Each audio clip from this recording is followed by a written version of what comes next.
Nothing like going first. All right. Hey, my name is James. Friends here know me as Boomer. What I do for a living is I'm a flight paramedic. I'm part of the team in the helicopter that lands on the highway and ruins your commute as we take sick people from car accidents to hospitals. I also take very sick people from one hospital to another. My formal title is a critical care transport specialist with a designation of paramedic. And I know that sounds like a lot of words to a lot of people in here. But to me, it's a 70-pound weight loss to make flight weight.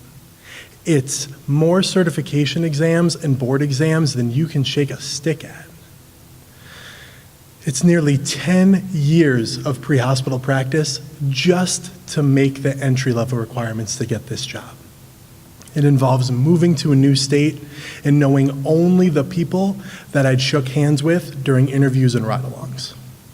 I am one of only 50 of these clinicians in the state and one of only a few thousand throughout the entire country. In short, I'm a helper, but I am a really, really good one. Throughout everything it took for me to have this title, I created an amazing network of friends, colleagues, coworkers, and other individuals struggling through the same tasks that I was struggling through, not to mention my family and close friends from outside of work. I refer to them as my castle.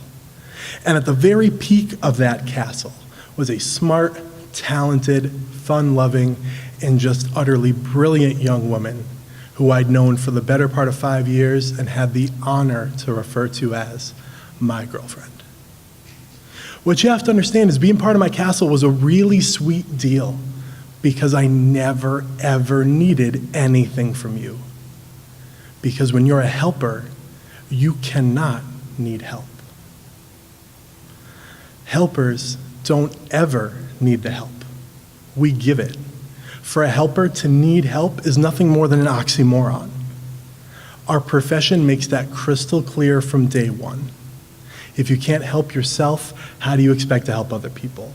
If you can't stand the heat, get out of the kitchen. There's no crying in baseball and a million other things that we tell people in pain when they're starting in this profession every single day, only to be reaffirmed every call they have.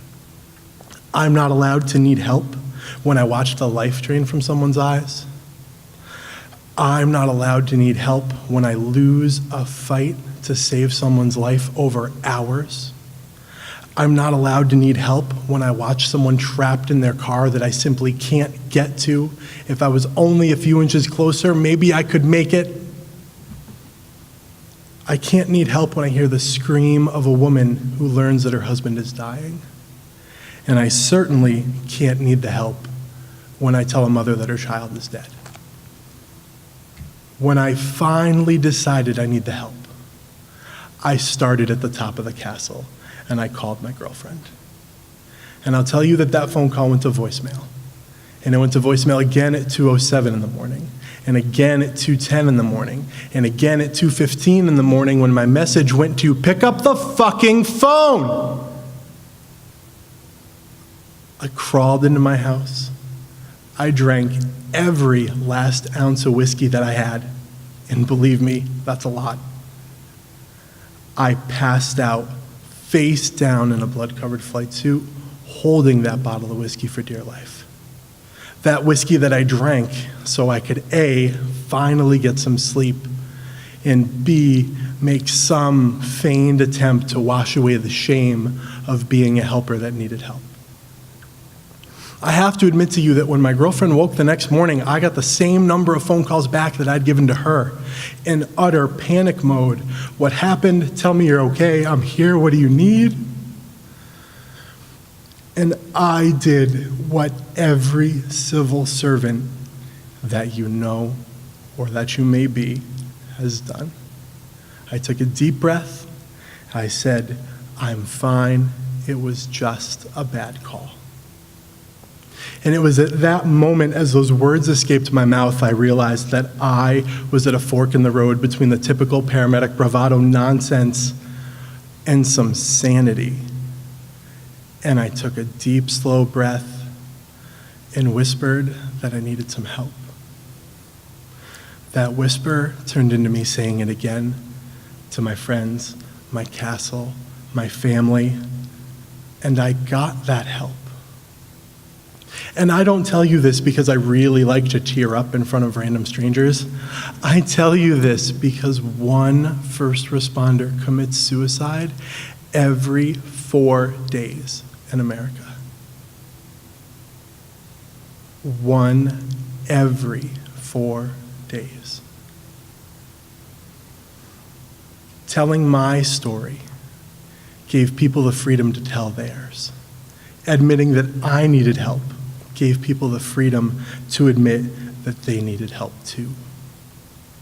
I refused to be a statistic. I refused to be broken down to a little black ribbon or a little black sash that we'd wear in our uniform for a few weeks as yet another talented healthcare provider or first responder lost their lives to suicide. I asked for help. I stood up, and I am so proud to tell you that I helped run one of the first peer support programs in the history of aeromedical medicine.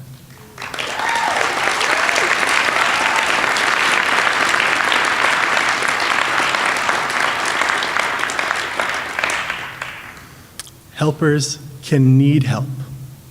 Helpers can get help. It does not make us weak. It makes us better helpers. Thank you.